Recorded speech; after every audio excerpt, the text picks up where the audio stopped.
Hey guys, I'm Rihanna, and on behalf of PhysSoc, I'm going to be going through some questions from the Higher Physics 1A past paper.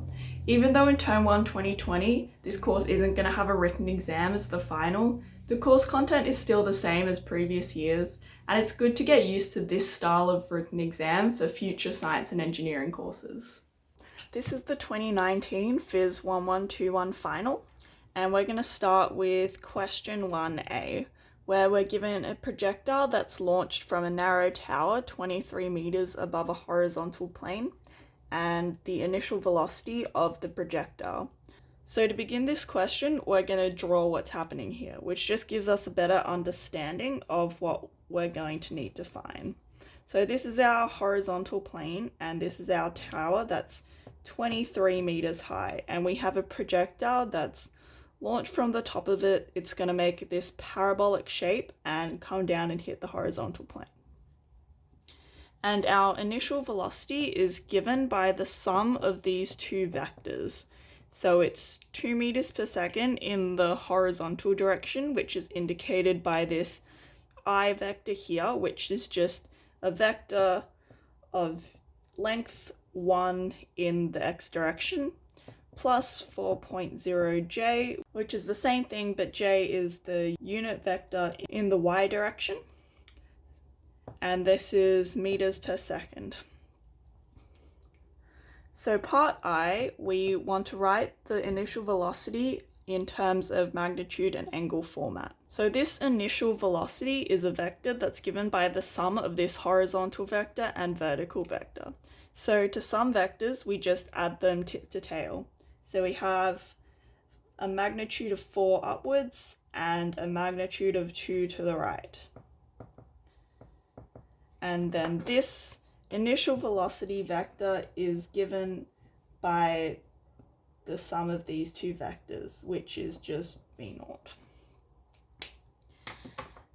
Now, as we know that the I vector is horizontal and the j vector is vertical, this angle here is just going to be a right angle because the y and x axes are perpendicular to each other. Therefore, we can find the magnitude of this initial velocity using Pythagoras' theorem.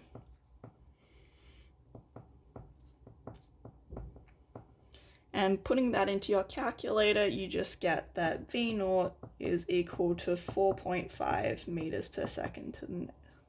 Then to find the angle from the horizontal, we're going to call that theta. We're just using our trig rules. So as we know that the I vector and the horizontal plane are parallel to each other, that theta is also this angle here.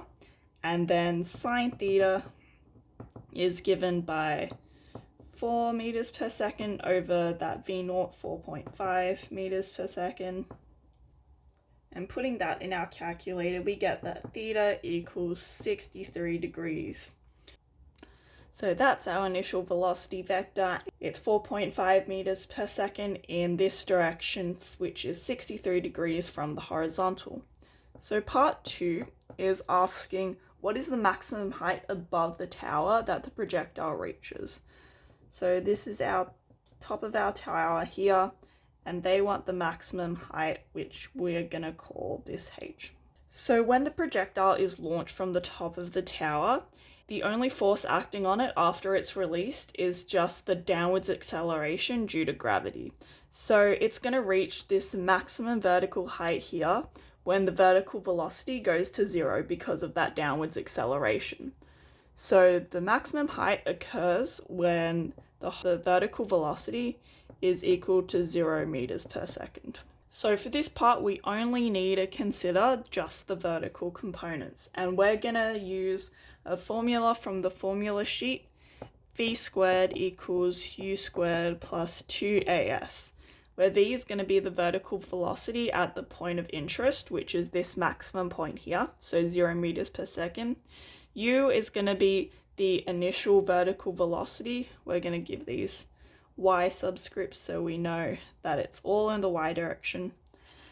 A is going to be that downwards acceleration due to gravity, because that's the only force acting on this particle on this projectile once it's been launched. And then s is going to be that change in distance because of these velocity and acceleration magnitudes. So plugging in those values, we have 0 squared equals 4.0 squared plus 2 times negative 9.81 h. And putting that in your calculator, we get h is equal to 0.82 meters.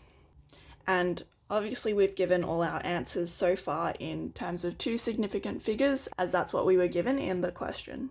So part 3 is asking what distance from the base of the tower does the projectile land? So that's this sx distance here. So in the horizontal direction, there is no forces that are gonna give us an acceleration changing this initial x velocity. So sx is just given by the velocity in the x direction times the time from the initial launch to when it lands. So we need to find this time, and we can find that by looking at the vertical components again. So if we look at the formulas that are available to us for the equations of motion, we have that Vy equals Uy plus Ay times t, and also Fy equals Uyt plus half Ayt squared. Now to find the time in one go is going to be quite difficult, as we don't really have a symmetric shape. So it's going to be easier to consider two parts if we cut it down the point where the maximum height occurs, which we said was when the vertical velocity is equal to 0 meters per second. So if we look at our equations, that'll help our calculations a lot by cutting out some terms. So we'll say that this part occurs in t1 seconds and this part occurs in t2 seconds. So to find t1, we have the initial and final velocities in the vertical direction, so we can just use this first equation here, where Vy is going to be the velocity at the final point, which was 0 meters per second, and u is going to be that initial vertical velocity, which we were given as 4 meters per second in the positive y direction. So putting those numbers in, we have that 0 equals 4.0 plus negative 9.8 t. And putting that in our calculator, we get that the time for the first component up until that maximum height is going to be 0.408 seconds. Then to find t2, from this maximum height down to here, we know the change in the vertical displacement, so that's going to be from this maximum point here, which was the height of the tower, 23 meters, plus that extra height h, which we calculated, down to 0 meters at the horizontal plane. We also know the initial velocity was 0 meters per second at this point here, and that now, because that's our starting point, that's our new initial velocity. And of course we know the constant acceleration due to gravity, so we're good to go using this equation here. So from the starting point, which we've set as the maximum point here, the change in displacement is going to be from here to here, which is negative 23.82 meters, which is just because of the convention of we're going all the way down to here. And then that's going to equal the initial velocity times time, which at this point is 0. So 0t plus half negative 9.8 t squared. So we have that t squared is equal to 2 times 23.82 over 9.8, and we've dropped down negative signs because they cancel out. And putting that in our calculator, we get that t2 is equal to 2.205 seconds. So we'll add them together, and our total time is going to be the sum of these two times, and that is equal to 2.613 seconds. And then putting that back into our original equation, so we know that the velocity in the x direction, which is going to be the same as it's always been because there was no other force on that particle in the horizontal direction. So Sx is going to be equal to 2.0 times 2.613 seconds, and that distance is 5.2 meters to two significant figures. Make sure that you're putting the correct number of significant figures as given in the question. Make sure you remember your units, and helps to draw a picture. And also know how to use formula.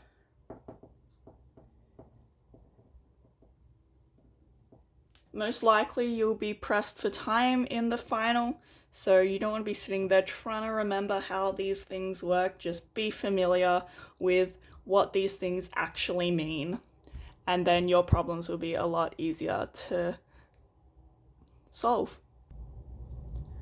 For question 1b, we are given this graph, which I have badly redrawn here, and part I is asking what is the distance that the object has traveled over the entire 10-second interval. So to start off with, we're gonna remember what the relation between the displacement, velocity, and acceleration is.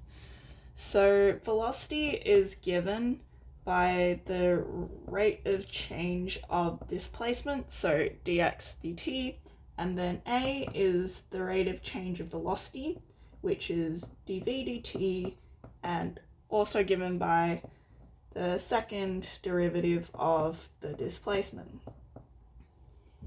So we are given a velocity time graph here, where the line represents the velocity at any given point in time. So we know that this line is the first derivative of the displacement, and we can get x as the integral of v, which we know mathematically is given by the area under the graph. So this area here is equal to the displacement over time. So to find that area, we're going to break these sections up into shapes. So this first one here, section 1, and that's just the area of a rectangle. So x1 is just going to be 1 meters per second over 3 seconds. So that x is just going to be 3 meters. Then this section 2, that is just the area of a trapezium. Or if we don't remember the area of a trapezium, that's just the area of the rectangle plus the triangle. That's just a velocity of 1 meters per second over 2 seconds. So that is 2 meters plus this area of a triangle, which is just half of this 2-second width times this distance in velocity here, which is 4 minus 1, so that's a height of 3, and we'll put that 2 there. So that is just half of 3 times 2 meters. Then this third section here is another area of the triangle where the vertical height is just that 4 meters per second and the width is just 1. So that's the area from that bit. Then obviously there is no displacement, there is no change in displacement occurring here because we have a velocity of 0, so the particle is stationary here, and clearly there's no area we can solve. And then this part here, because we want distance, it's not really dependent on the direction that's traveling.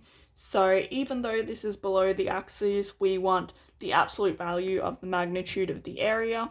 So that's another area of a triangle, which occurs over a 3-second distance, and there is a vertical change of 3 meters per second. So add the half of 3 by 3. And then this sum of all the areas here, including the absolute value of this area, is going to give us a total of 14.5 meter distance occurring along this path. Part 2. What is the instantaneous acceleration of the object at 4 seconds? So at 4 seconds, the particle is here. And now the acceleration is the rate of change of velocity, or first derivative of the velocity, which means the acceleration at this point is going to be given by the gradient of the graph at this point, which we know is just going to be the change in the vertical over the change in the horizontal.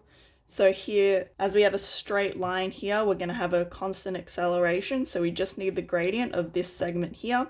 We have a change in velocity of 3 meters per second over a change in time of 2 seconds.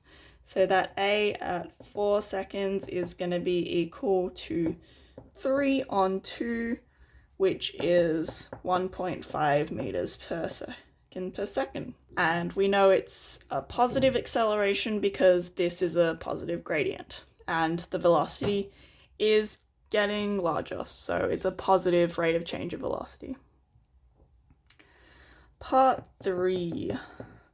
What is the average acceleration of the object over the 10-second time interval? So our average velocity is just the total change in velocity over the total change in time for the whole thing without worrying about what happens at each of the details. So we're just going to take our initial values and our final values. So we have that the change is just going to be final minus initial. So that is equal to the final velocity, which is -3 meters per second, minus the initial velocity of 1 over the change in time, which is just going to be 10 seconds minus 0 seconds. So we have the average acceleration is -0.40 meters per second squared, to two significant figures, as that is what we were given in the question. And this value mostly makes sense as we have points here where the line is flat, so we have an acceleration of 0. We do have a little bit of a positive acceleration from this section here, but mostly it's this negative acceleration from these two parts where we have a larger negative change in velocity over a longer period of time. So this negative acceleration makes sense, and the magnitude is also logical for the velocity and time values that we have. So part 4 of this question is plotting a displacement versus time graph for the object over the 10-second time interval. Include a description of the shapes of the lines you have drawn. You should include numerical values on your axes. So you should use a ruler, but I don't know where mine is. So we're going to draw displacement x versus time graph here. So we said that the displacement was the integral of the velocity graph, meaning that these velocity values at each given point in time is going to give us the magnitude of the gradient of our displacement versus time graph. So from 0 to 3 seconds, we have a constant gradient, which correlates to a linear displacement versus time graph. And if we look at how the area changes over time, if we imagine each tiny little period of time, this displacement value increases at the same rate as the time, as this is just a velocity of 1. So at 1 second, we have the displacement is 1 meter, as it's the area under the line, which is at 1. And then at 2 seconds, that's just going to be 2. At 3 seconds, we decided that it was 3 meters displacement. So we're going to have a straight line that goes to 3 meters at 3 seconds. This is linear. And yep, that checks out because we know that v is the rate of change of this. It's the rate of change of displacement versus time. So that gradient is just 3 over 3, which is 1. So yes, for the first 3 seconds, we have a velocity of 1. So well done, we did it. Then for this next section too, we have a velocity that's still linear, but it is changing, so there is an acceleration. So we can look at it mathematically, and we can say that this line here is given by a linear equation where v is equal to the gradient, which is actually the acceleration at this point, which we already found, so that's 1.5 t plus whatever the y-intercept is. Doesn't really matter. And then x is the integral of that velocity, so x would be something approximately equal to 1.5 t squared on 2 plus whatever that y-intercept is times time, just because that's the integral of the velocity, which was a straight line here. So looking at our graph here, we want a parabolic shape, and we want it, and the velocity is increasing with time, which means that the rate of change of displacement is increasing. So we want a shape that is parabolic and roughly looks like this up until that 5-second mark. I should have drawn that axis taller, but oh well.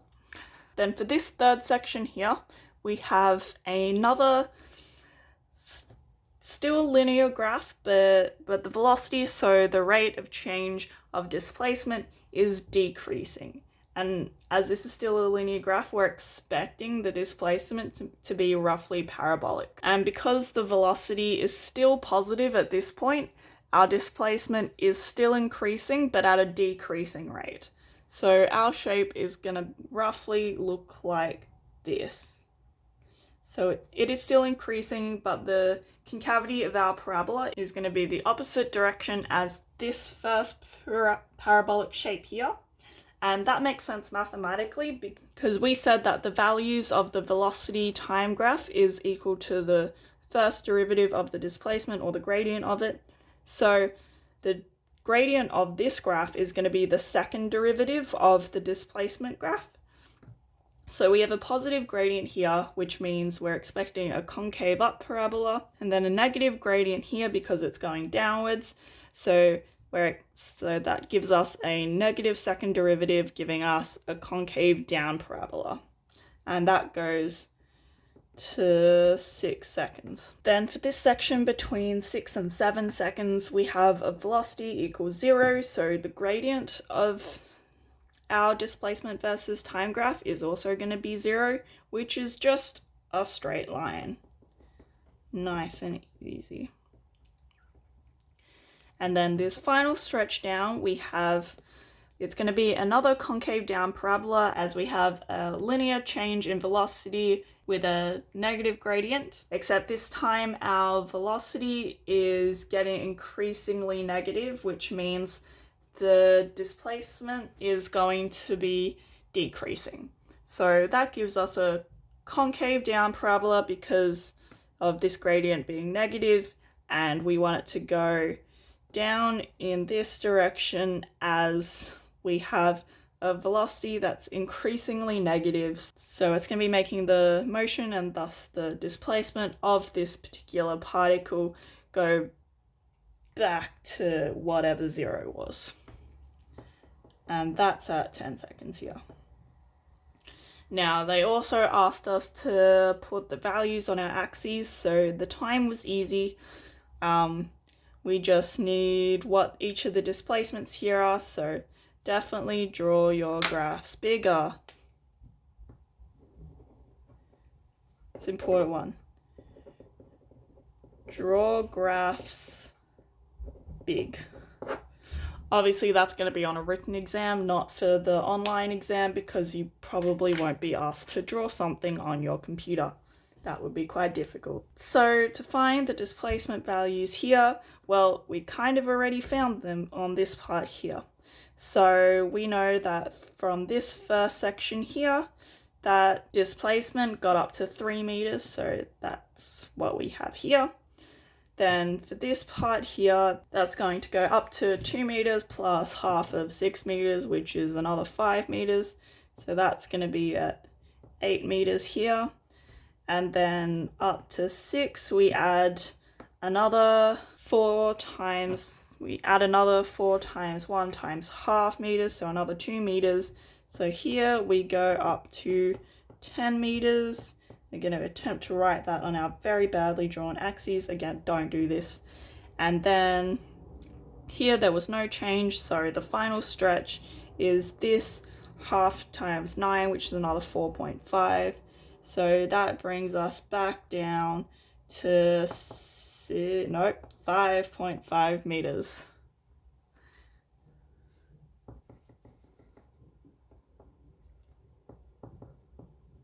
And then to comment on the shape of the lines we have drawn, well, I kind of did that as we went along, but we have a constant velocity, so a constant gradient, which gives us a linear graph.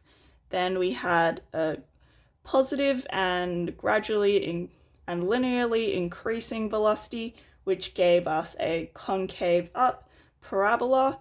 So our displacement was increasing at an increasing rate. And then for these negative gradient area with still positive velocities, we had the displacement still increasing but at a decreasing rate. Then from 6 to 7 seconds, we just had a flat line as the velocity was 0, so the particle was stationary, giving us a constant displacement.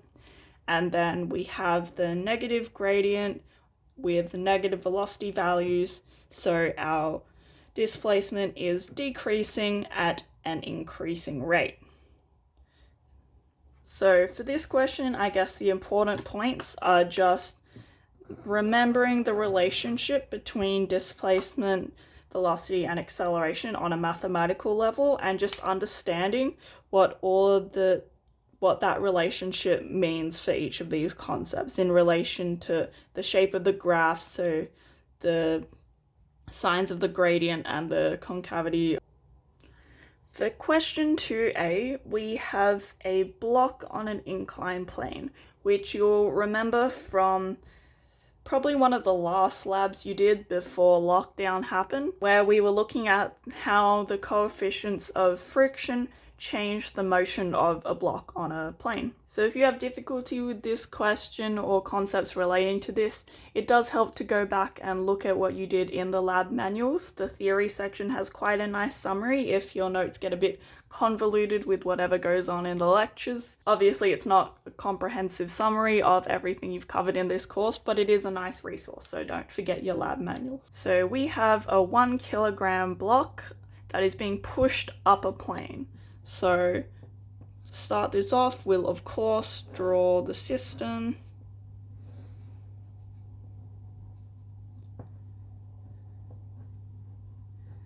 That's a block on a plane, and we have an initial velocity vi, which is going up the plane, and then this vi is equal to 12 meters per second in magnitude. The mass of the block, I said, was 1.0 kilograms, and the coefficients of kinetic and static friction are given as mu k equals 0.30 and mu s is equal to 0.50. And that angle theta is equal to 35 degrees. So part 1, draw a free body diagram showing the forces acting on the block when it is traveling up the plane. So I'm going to draw the block a little bit bigger here. And first force, always we have the weight force, which is equal to the mass times gravity, and that's going straight down the vertical axis. Then, of course, because it's on the plane, we have a normal force that is going to be normal to the plane, so this direction here, and that is going to be that F normal. And then we have friction, and because it is traveling, it is moving, we're going to be using the kinetic friction, and that's going to be acting in the direction against travel. So that is going to be a frictional force that is tangent to the plane, going in the opposite direction as the velocity, F friction. And because it is moving, we said we're using the kinetic friction coefficient, so that is equal to mu k times the normal force. So that is our free body diagram, and we'll put the y and x axes just for completion, and this angle theta here. That is our free body diagram.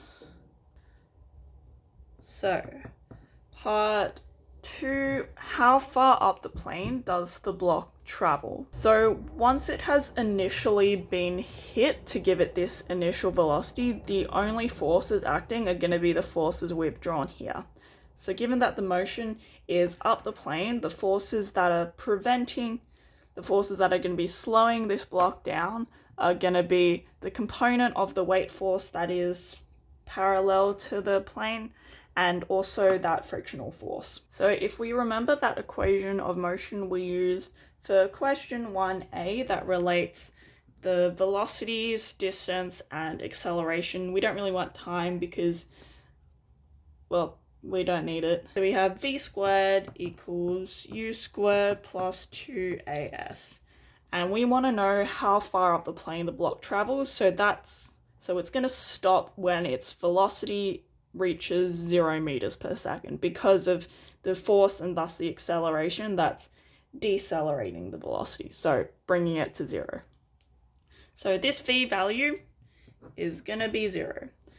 This u value is the initial velocity, which we were given as vi equals 12 meters per second. A is going to be the acceleration in the direction of that velocity and distance that we care about. So all these values we want in relation to the axes of the plane. Then S will be the distance from this initial velocity to when the velocity reaches 0.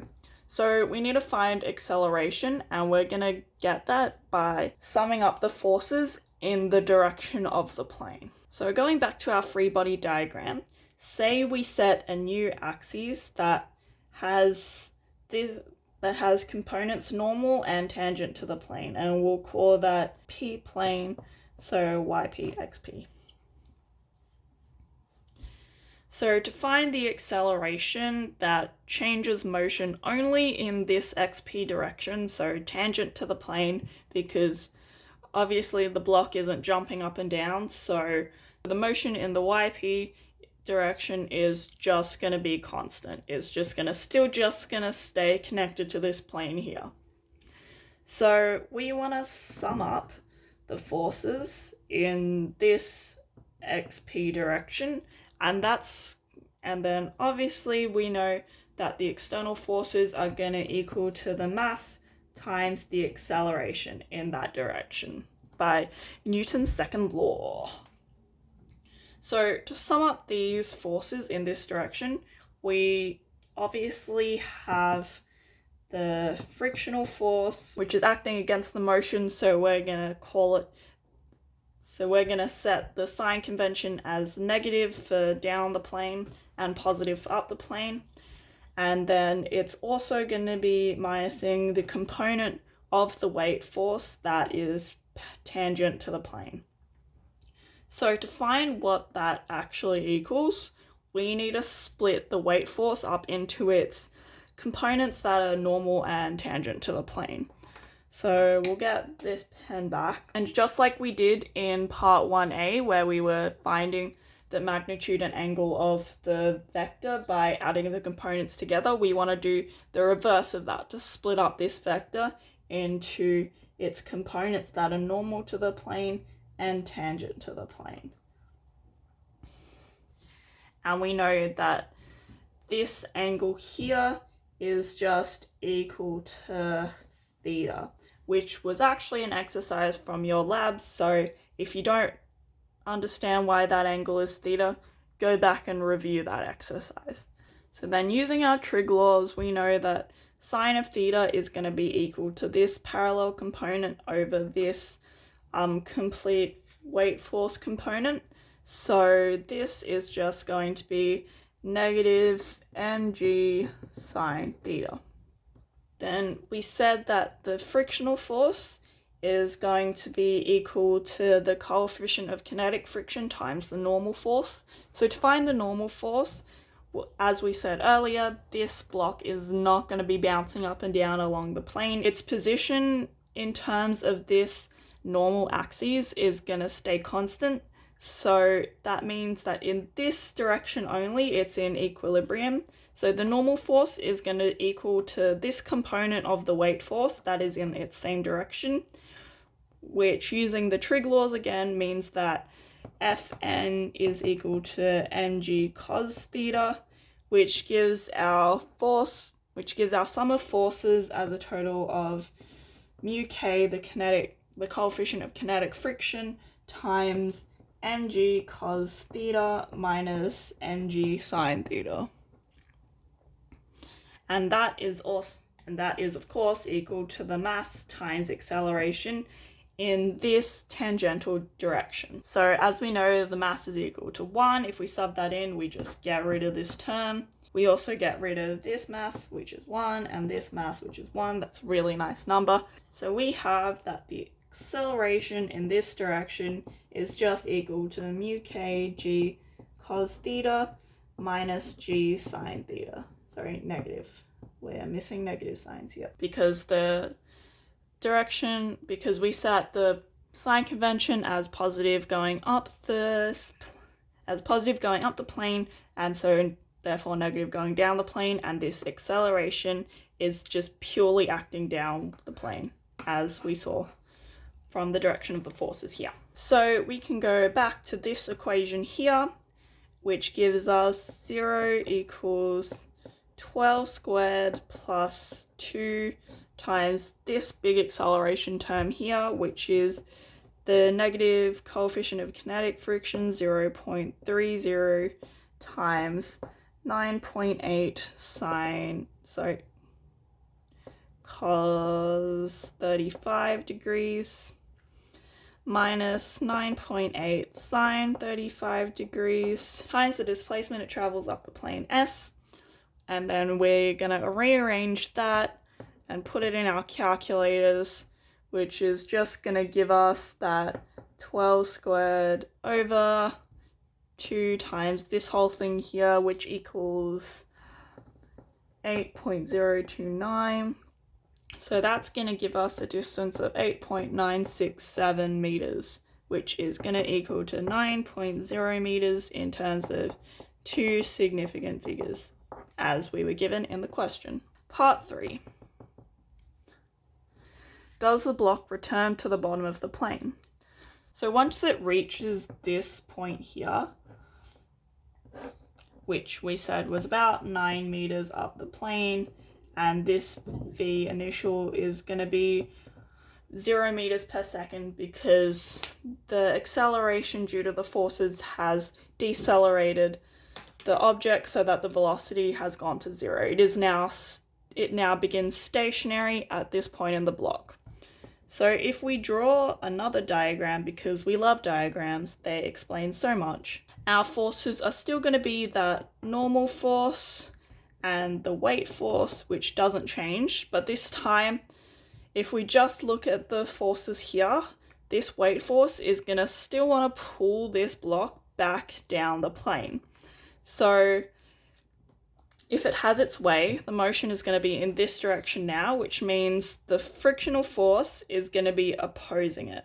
And because of this instant in time, the velocity is 0, this block is stationary, so the frictional force is given by the coefficient of static friction times the normal force. Now, if it stays in this position here, if it stays in equilibrium, then the component of the weight force must equal the component of the static friction force. However, if this tangential component here, Fw in the tangential direction, actually ends up being larger than this static friction force, then it'll move back down the plane. So given that the mass, the gravitational acceleration constant, and the angle between the plane and the horizontal are all constant, that weight force in the tangential direction does not change. So that is still equal to negative mg sine theta. And the frictional force is going to be the coefficient of static friction times, so that's supposed to be the normal force. So F friction is going to be mu s times the normal force, which again doesn't change because that's purely dependent on the weight force of the block, is going to be mu s times mg cos theta. And this is positive because now the frictional force is acting going up the plane, because frictional force is always going to be wanting to prevent any motion. So in this case, the weight force is pulling it down the plane, so the friction wants to pull it, keep it up there. Whereas here, because it was already moving up, the frictional force was trying to hold it back down. So if we sum the forces in that direction that's tangential to the plane, so that xp direction, that is going to be equal to mu s ng cos theta minus mg sine theta, and we're going to sub in those values, which is 0.5 times the mass, which is 1, times 9.8 cos 35 degrees minus 9.8 sine 35 degrees. If we put that in our calculator, this gives us a total force in the downwards direction of negative 1.6 newtons. And then because this is a non-zero force, that is obviously going to correlate to an acceleration that is equal to this sum of external forces over the mass. So therefore there is an acceleration that is equal to negative 1.6 meters per second squared, and that acts down the plane because of this negative sign here, which again we set the sign convention to be negative down the plane, which means that yes, the block will return to the bottom of the plane. So the only situation in which the block would stay at the point it reaches once velocity goes to 0 the first time is if the coefficients of friction were larger due to a different material used, which is able to overcome that weight force. But for this situation, it does not, so the block slides back down.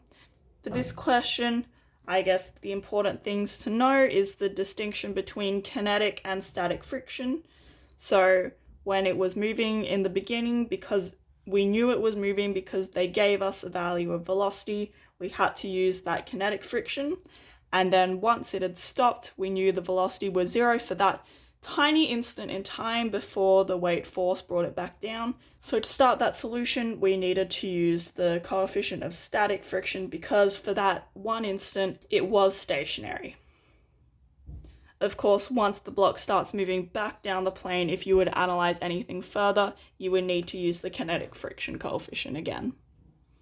Again, remembering units and significant figures in your answer. So to complete that question, yes, it does return to the bottom of the plane. And that is because the sum of forces is non-zero, which means there is an acceleration of the block causing motion back down the plane.